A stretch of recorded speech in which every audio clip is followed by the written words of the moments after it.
ठाणे महानगरपालिकेने सन 2024-25 या आर्थिक वर्षात 810 कोटी रुपये इतका विक्रमी मालमत्ता कर संकलित केलाय। 2024-25 या आर्थिक वर्षाकरिता 850 कोटी रुपये एवढा मालमत्ता कर संकलनासाठी अर्थसंकल्पीय उद्दिष्ट देण्यात आलं होतं। या उद्दिष्टाच्या 95% एवढा मालमत्ता कर संकलित करण्यात महापालिकेस यश मिळाले। महापालिकेच्या उत्पन्नाचा मालमत्ता कर हा महत्त्वाचा स्रोत असल्यानं मालमत्ता कर विभागानं कर संकलनास वर्षभर विशेष प्रयत्न केले। यामध्ये मालमत्ता कराची देयकं करदात्यांना आर्थिक वर्षाच्या सुरुवातीस ऑनलाईन लिंकच्या माध्यमातून देण्यात आली। मालमत्ता कराची देयकं प्रत्यक्ष प्रिंट करून करदात्यांना तात्काळ देण्यात आली। मालमत्ता कर जमा करण्यासाठी ऑनलाईन पद्धत उपलब्ध करून देण्यात आली आहे। तसंच महापालिकेच्या 21 संकलन केंद्रांपैकी कोणत्याही संकलन केंद्रावर हा कर भरण्याची मुभा करदात्यांना देण्यात आली आहे। तसंच संकलन केंद्रावर धनादेश, धनाकर्ष, एटीएम, डेबिट कार्ड, क्रेडिट कार्डद्वारे कर भरण्याचा पर्यायही उपलब्ध करून देण्यात आलाय। करदात्यांना सुट्टीच्या दिवशी कर भरणं सोयीस्कर होण्यासाठी जानेवारी ते मार्च 2025 दरम्यान सर्व शनिवार आणि रविवार तसंच सार्वजनिक सुट्ट्यांच्या दिवशी कर संकलन केंद्र सुरू ठेवण्यात आले आहेत। मालमत्ता कर भरण्यासाठी करदात्यांना रिक्षाच्या माध्यमातून जाहीर आवाहनही करण्यात आलं। गृहनिर्माण संस्थेच्या संस्थांना कर भरणं सोयीस्कर होण्यासाठी गृहनिर्माण संस्थेत मोबाईल व्हॅनच्या माध्यमातून शिबिरांचं नियोजन केलं।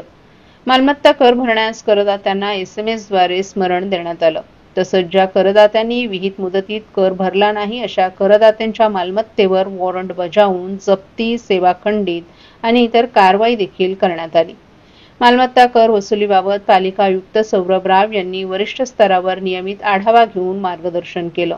प्रभाग स्तरावरील उपायुक्त, सहाय्यक आयुक्त, कर निरीक्षक, वसुली लिपिक आणि सर्व कर्मचाऱ्यांनी मालमत्ता कर संकलनाकरिता अथक प्रयत्न केले।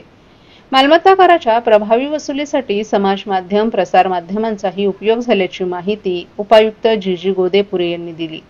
2023-24 या आर्थिक वर्षामध्ये 702 कोटी रुपये एवढ्या मालमत्ता कराचं संकलन झालं होतं। मागील वर्षाच्या तुलनेत ठाणे महापालिकेनं 108 कोटी रुपये इतका अधिक मालमत्ता कर वसूल केलाय।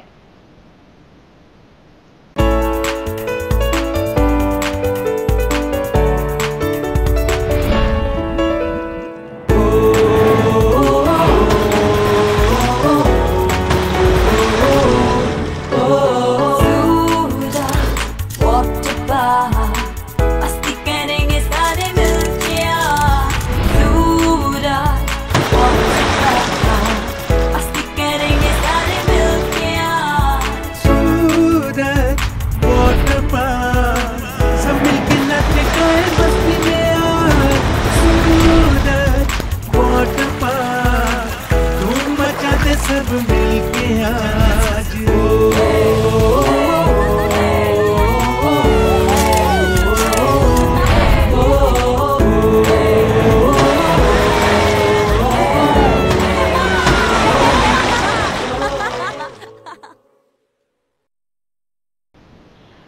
ठाण्यात ज्या इमारतींचा पुनर्विकास बिल्डरला करावासा वाटतो आणि तो पुनर्विकासासाठी ज्या इमारतीवर बोट ठेवतो त्या इमारतीच्या पुनर्विकासाकरिता ठाणे महापालिका संबंधित बिल्डरला मदत करते असा गंभीर आरोप सामाजिक कार्यकर्त्या अंजली दमानिया यांनी ठाण्यात पत्रकारांशी बोलताना केला आहे।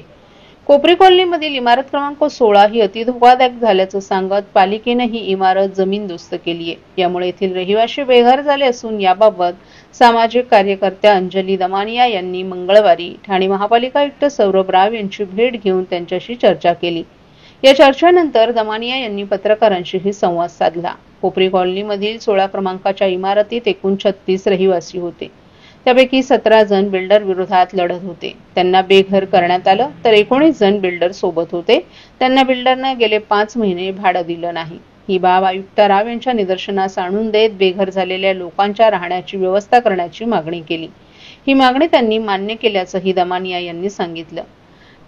नियमानुसार C1 म्हणजेच अतिधोकादायक श्रेणीमध्ये इमारत असेल तर इमारत पाडून पुनर्विकास करण्यात हरकत नाही, परंतु ठाण्यात ज्या इमारतींचा पुनर्विकास बिल्डरला करावासा वाटतो आणि तो पुनर्विकासासाठी ज्या इमारतीवर बोट ठेवतो त्या इमारतीच्या पुनर्विकासाकरिता ठाणे महापालिका संबंधित बिल्डरला मदत करते असा गंभीर आरोप करत असाच प्रकार कोपरी कॉलनीतील 16 क्रमांकाच्या इमारतीच्या बाबतीत घडला असल्याचंही त्यांनी सांगितलं।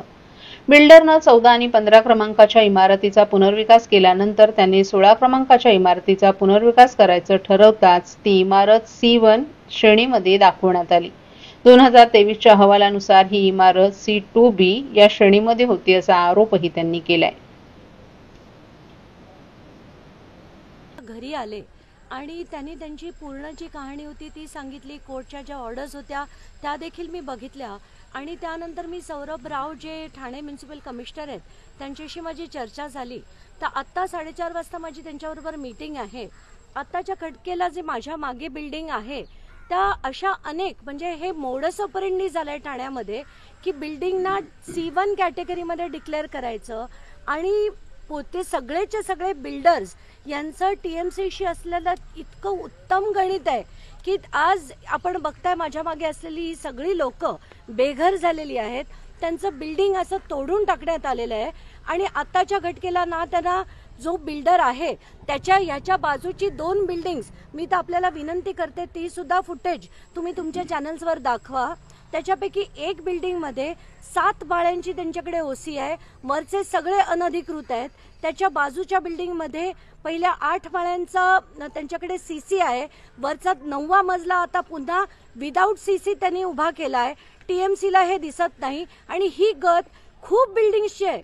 आणि मग शेवटी कोर्टाकडनं जेव्हा ऑर्डर्स येतात की हे बिल्डिंग तोडून टाका असं जे काम होतंय TMCचा जो अंधाधुंद कारभार चाललाय तो कुणामुळे चाललाय त्याच्यात ह्या सगळ्या राजकारण्यांचे काय रोल आहेत हे खरंच मला बोलायला भाग पाडू नका.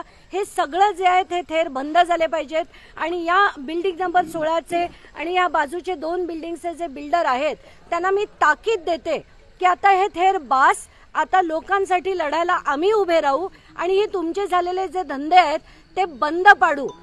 आनंद चॅरिटेबल ट्रस्टच्या वतीने आयोजित शिवाजी मैदान जांभळी नाका येथे सुरू असलेल्या चैत्र नवरात्र उत्सव भक्ती आणि कला महोत्सवाच्या काल 3ऱ्या दिवशी भोजपुरी लोकसंगीत नाईटचं आयोजन करण्यात आलं. यावेळी सुप्रसिद्ध लोकगायक शिवम पांडे आणि लोकगायिका ममता उपाध्याय यांनी आपल्या सुमधुर गीतांनी उपस्थितांना मंत्रमुग्ध केलं.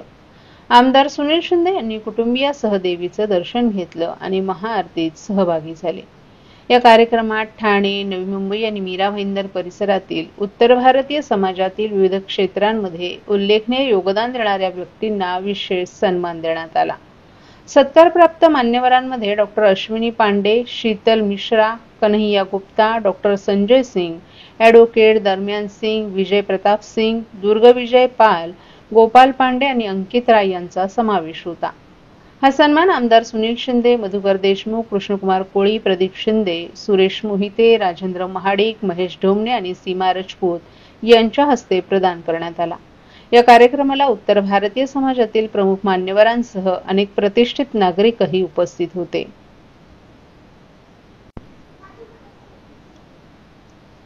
ठाण्यातील पाचपाखाडी येथील नव रामराज्य सोसायटीच्या आवारात उभ्या असलेल्या 5 वाहनांना आग लागल्याची घटना आज सकाळी घडली. ही माहिती पोलीस हवालदार सतीश आव्हाड यांनी आपत्ती व्यवस्थापन कक्षाला दिल्यानंतर तातडीनं अग्निशमन दल आणि आपत्ती व्यवस्थापन पथक घटनास्थळी दाखल झालं. ही आग पहाटे 2:26 लागली होती. घटनास्थळी नौपाडा पोलीस, आपत्ती व्यवस्थापन कक्षाचे कर्मचारी आणि अग्निशमन दलाचे जवान एका फायर इंजिन आणि रेस्क्यू वाहनासह दाखल झाले. सुमारे अर्धा तासाच्या प्रयत्नानंतर पहाटे 3 वाजता ही आग पूर्णपणे विझवण्यात आली. सुदैवानं या आगीत कोणतीही जीवितहानी झाली नाही. मात्र आग लागल्यामुळे तळअधिक 3 मजली इमारतीच्या पहिल्या मजल्यावरील एका फ्लॅटच्या खिडकीवरील लाकडी प्लायवूडही जळालं. या आगीत 4 दुचाकी आणि 1 4-चाकी वाहन जळून खाक झाले. आग लागण्याचं कारण अद्याप स्पष्ट झालं नसून पोलिसांनी या घटनेचा अधिक तपास सुरू केलाय. महाराष्ट्रातील भगिनींना आधार देणारी राज्य शासनाची मुख्यमंत्री माझी लाडकी बहीण योजना. या योजनेअंतर्गत अल्प उत्पन्न गटातील 21 ते 65 वयोगटाच्या भगिनींना मिळणार दरमहा 1500 रुपयाची मदत. अर्ज करण्यासाठी 31 ऑगस्ट 2024 पर्यंत मुदतवाढ. कुटुंबाचं वार्षिक उत्पन्न 2.5 लाख रुपयांपेक्षा कमी असलेल्या महिला पात्र. कुटुंबाकडे पिवळं किंवा केशरी रेशन कार्ड असल्यास उत्पन्नाचा दाखला आवश्यक नाही. पांढरं रेशन कार्ड असेल किंवा रेशन कार्ड नसेल तर कुटुंबाचं वार्षिक उत्पन्न 2.5 लाखांपेक्षा कमी असल्याचा दाखला आवश्यक. योजनेसाठीचा ऑनलाईन अर्ज नारी शक्ती दूत ऍप वरून किंवा पोर्टलवर भरता येईल। ज्या भगिनींना ऑनलाईन अर्ज भरता येत नसेल त्यांच्यासाठी अंगणवाडी, ग्रामपंचायत, वॉर्ड ऑफिस, सेतू सुविधा केंद्रामध्ये किंवा आशाताई बचत गटाच्या CRP यांची मदत उपलब्ध। आता आपल्याला अभिमानाने म्हणता येईल, सुखी आणि सुरक्षित आहे माझी लाडकी बहीण।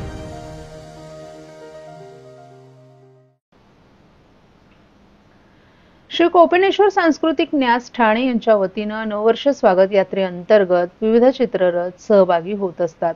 या चित्ररथांच्या माध्यमातून विविध सामाजिक सांस्कृतिक विषय मांडले जातात। या निमित्तानं दरवर्षीप्रमाणे यंदा देखील चित्ररथांचे क्रमांक काढण्यात आले।